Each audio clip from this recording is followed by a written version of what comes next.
दीर्घ जीवन तो है किसी का, लेकिन पड़े पड़े सड़ रहा है, तो फिर ऐसे दीर्घ जीवन का क्या करेगा? जिंदा तो है लेकिन कुछ कर नहीं सकता, अपनी इच्छानुसार अपने कर्म भी नहीं संपादित कर सकता, तो ऐसे जीवन की क्या आवश्यकता है ना? तो इसलिए आचार्य ने दीर्घ जीवन को भी ध्यान दिया और साथ साथ में व्यय स्थापन बता करके सुखकारी व्यय की स्थापना करने का भी विचार किया कि यानी अगर दीर्घ जीवन रहे और या जितना भी जीवन रहे वो सुख आयु से युक्त रहे, इसलिए अंतिम महाकषाय सुख आयु कारक है और सुख आयु का लंबे समय तक बने रहना ही व्यय स्थापन है। तो पहले हम लोग नोट कर लें व्यय स्थापन महाकषाय के द्रव्यों को। अमृता, अभया, धात्री, मुक्ता है क्या? मुक्ता, श्वेता, जीवंती, अतिरसा, मंडूकपर्णी, स्थिरा, पुनर्नवा इति 10 इमानि व्ययः स्थापनानि भवन्ति। चरक संहिता सूत्र स्थान 4th अध्याय। तो देखिए, आयु के किसी भी काल या समय अंतराल को व्यय कहते हैं। आयु के जो जीवन का एक संपूर्ण समय है उसको आयु कहते हैं। 4 चीज़ों के संयोग को जीवन कहते हैं। इंद्रिय, शरीर, मन और आत्मा, इन चारों के संयोग को हम क्या कहते हैं? जीवन। अब ये जीवन या ये संयोग जितने दिनों तक बना रहता है उसको हम आयु कहते हैं और उस आयु के कुछ भाग को हम व्यय कहते हैं। समझ में चारों में अंतर, तीनों में अंतर समझ में आ रहा है? जीवन क्या है? आत्मा, मन, शरीर और इंद्रिय, इनके संयोग को जीवन कहते हैं। ये संयोग जितने समय तक बना रहता है उसको हम आयु कहते हैं। उस आयु के कुछ अंतराल को, किसी समय को, उस आयु के कुछ भाग को हम व्यय कहा करते हैं। तो किस तरह का व्यय या कैसा भाग बनाए रखें, ठीक है? तो अब जो है ना, युवावस्था एक ऐसा काल है, युवा व्यय, आयु का युवा जो पार्ट है वो ही सदैव बनाए रखने योग्य है, क्योंकि उस समय आपको सुख आयु प्राप्त होती है। तो आइए हम जाने कि युवा वय में क्या क्या व्यवस्था रहती है, सुख आयु में क्या क्या व्यवस्था रहती है। तो आप नोट कर लीजिए। तत्र शारीर मानसाभ्याम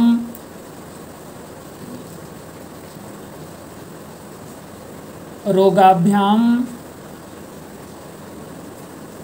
अनभिद्रुतस्य विशेषेण यौवनवतः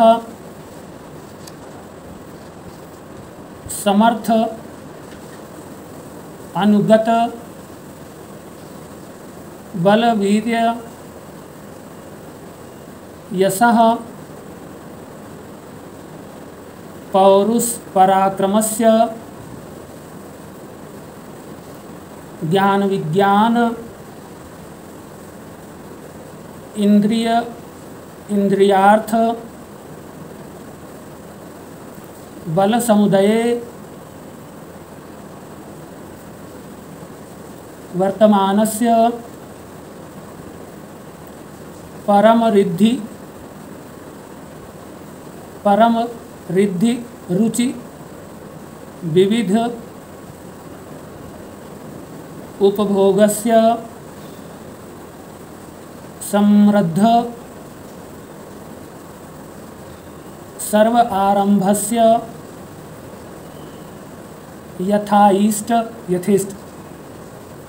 यथेष्ट विचारिणः सुखमायु उच्यते। आचार्य ने कहा हम किस चीज़ को बनाए रखें। तो हमने अभी आपको बताया वय क्या है। आयु के कुछ भाग को हम वय कहते हैं, ठीक है। आयु के बीच के किसी भी आयु के दौरान किसी भी हम काल के जो अंतराल है उसी को वय कहते हैं। तो कौन सी वय हमें बनाए रखना चाहिए। अगर कोई बालक बना रहता है तो उससे प्रजा उत्पादन नहीं होगा और उसका शरीर जो है और भी बहुत सारे कार्यों के लिए वो समर्थ नहीं होता। अगर कोई वृद्ध बना रहेगा तो उसके शरीर से भी कुछ नहीं हो पाएगा, है ना। इसलिए उन्होंने कहा युवा ही एक ऐसी वय है जिसको हमें सदैव बनाए रखने से लाभ है। अब उसका कारण बताया। युवा वय जो होती है वो सुखायु का कारण होती है। तो सुखायु है क्या, पहले वो जान ले। तो तत्र शरीर मानसाभ्याम रोगाभ्याम अनभिद्रुतस्य विशेषेण यौवनवतः। कहा कि सुखायु वो है जिसमें शरीर और मानसिक जो रोग होते हैं वो विशेष रूप से बड़ी जल्दी से आक्रमण नहीं कर पाते। अनभिद्रुतस्य, द्रुत रूप से शीघ्रतापूर्वक जब शरीर पर रोगों का आक्रमण न हो पाता हो। और वो कौन कौन से, शारीरिक रोग और मानसिक रोग। यानी शारीरिक मानसिक रोगों का जब शरीर पर प्रभाव जल्दी से ना होता हो तो आयु कौन सी है, सुख आयु है। और ये युवा वय रहती है ना। क्या लिखा है, विशेषेण यौवनवतः, विशेष रूप से यौवन से युक्त, है ना। समझ में आ रहा है कि नहीं। तो और क्या फ़ायदा होता है इसमें, समर्थ, सब प्रकार की शक्तियों से युक्त होता है, समर्थ होता है। यानी सभी प्रकार के शारीरिक मानसिक कर्म कर पाने में समर्थ हुआ करती है ये वय, ठीक है। अनुगत बल वीर यशः पौरुष पराक्रमस्य, यानी अनुगामी होते हैं सुखायु के। बल अनुगामी होता है, वीर्य अनुगामी होता है यानी शक्तियाँ, यश, पौरुष, पराक्रम और ज्ञान, विज्ञान तथा इंद्रियां अपने पूरे बल से संपन्न होती हैं, उत्साह से युक्त होती हैं, हर्ष से युक्त होती है और अपने विषयों को ग्रहण करने में समर्थ होती हैं, है ना। इंद्रियार्थ बल समुदये वर्तमानस्य, और उस समय शरीर में और मन में बल का समुदय होता है। शारीरिक बलों का, मानसिक बलों का, अग्नि बल और ओज बल, सभी बल जो है उदित हुआ करते हैं, उत्पन्न हुआ करते हैं। इसलिए वो आयु अत्यंत सुख प्रदान करने वाली होती है। क्योंकि दुख तो जब रोग उत्पन्न होगा तो होगा, चाहे शारीरिक दोष रोग उत्पन्न हो और चाहे मानसिक रोग उत्पन्न हो, तभी दुख हो सकता है, ठीक है। फिर क्या कहा, परम रिद्धि रुचि, यानी बहुत रुचिकारी आयु होती है। हर विषय में, हर कर्म में रुचि होती है युवा अवस्था में, ठीक है ना। आप खाना भी चाहते हैं, खा भी सकते हैं, पचा भी सकते हैं, कहीं आ सकते हैं, कहीं जा सकते हैं, कुछ कर सकते हैं, जो भी कुछ है हर प्रकार से आपको रुचि रहेगी। और रिद्धि सिद्धि यानी आपके पास सारी संपन्नता भी रहेगी, शारीरिक संपन्नता जो है वो आपके पास रहेगी। और विविध उपभोगस्य समृद्ध, जितने प्रकार के धरती पर उपभोग हैं यानी जिनका भोग किया जा सकता है वो सारे भोग करने में समर्थ होता है युवा वय, ठीक है ना। फिर सर्व आरंभस्य यथा, हाँ, सर्व आरंभस्य, किसी चीज़ का आरंभ कर सकता है। देखिए आरंभ और प्रारंभ दो चीज़ें होती हैं। आप कभी अगर मार्ग में जा रहे होते हैं तो बोर्ड लिखा मिलता है ना, थाना रायपुर सीमा प्रारंभ, और उसी के दूसरी तरफ लिखा रहता है थाना दुर्ग सीमा समाप्त। यानी जो पहले से चला आ रहा है, अभी वो समाप्त हुआ तो दूसरा कुछ शुरू हुआ तो वो प्रारंभ है ना। और आरंभ वो होता है जो पहले शुरू नहीं था, पहली बार शुरू हो रहा है, वो आरंभ है। जो पहले से हो रहा है उसी का पुनः होना प्रारंभ है, ठीक है। और जो पहली बार शुरू होता है उसको क्या कहते हैं? आरंभ। तो आरंभ और प्रारंभ में यही अंतर होता है। हाँ, जैसे आप देखते हैं कि पढ़ाई का पहले एक साल एक पढ़ाई शुरू होती है और फिर वो साल पूरा होता है, फिर आपका अवकाश हो जाता है और पुनः फिर से शुरू होती है। तो पहले शुरू थी, आगे फिर शुरू होगी, तो विद्या प्रारंभ होती, वहाँ पे प्रारंभ है। लेकिन जब जीवन में पहली बार विद्या ग्रहण करने जाते हैं तो विद्या आरंभ होती है। आप समझ में आ रही बात? आरंभ में और प्रारंभ में अंतर समझ पा रहे हैं? हाँ। तो इन्होंने क्या कहा? सर्व आरंभस्य, यहाँ पे आपको ऐसी समृद्धि प्राप्त है कि जो पहले से कभी नहीं किया वो आप कर सकते हैं, पहली बार कर सकते हैं, यानी शुरुआत कर सकते हैं। पहले मान लो आपने युवा वैसे पहले आपने खेती का काम नहीं किया, आपने कोई व्यापार नहीं किया, कुछ भी घर नहीं बनवाया, कुछ भी ऐसा कार्य नहीं किया, उसको आप पहली बार कर सकते हैं।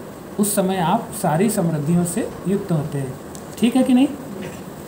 फिर यथा इष्ट विचारिणः, और जैसा आपको उचित है वैसा विचार कर सकते हैं, वैसा सोच सकते हैं, है ना। तो विचारण कर्म हमने जो है ना आपको वायु महाभूत के दौरान पढ़ाया था कि किसी भी कार्य को करना, आरंभ करना, है ना, वो विचारण है। या दोष धातु मलों को उनके मार्गों में गमन कराना भी विचारण है, ठीक है। और किसी बात को सोचना भी विचारण है, सोच विचार करना। समझ में आ रहा है? तो आप कैसा भी सोच सकते हैं, कुछ भी कर सकते हैं।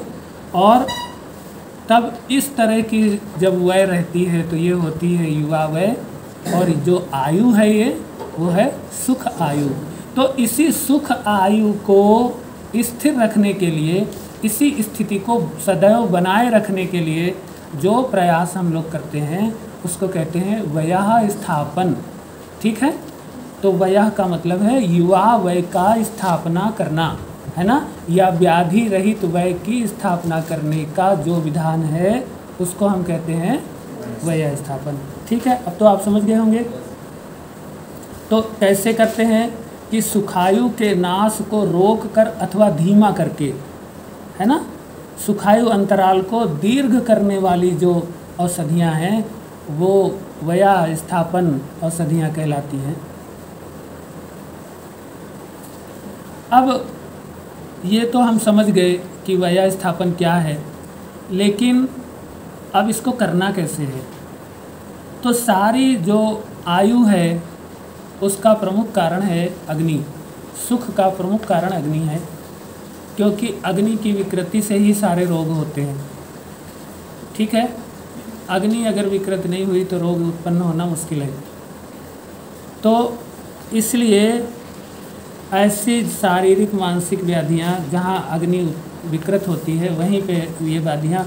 तो अग्नि की विकृति जो है 3 प्रकार की हो सकती है। अग्नि विषम हो सकती है, तीक्ष्ण हो सकती है, अथवा मंद हो सकती है। और यही तीनों स्थितियाँ हमारे लिए रोग कारक होंगी। तो विषम अग्नि जब होगी तो शरीर में वातिक व्याधियों की उत्पत्ति होगी, और तीक्ष्ण अग्नि जब होगी तो शरीर में पैतिक व्याधियों की उत्पत्ति होगी, और अग्नि के मंद होने पर कफज व्याधियों की उत्पत्ति होगी।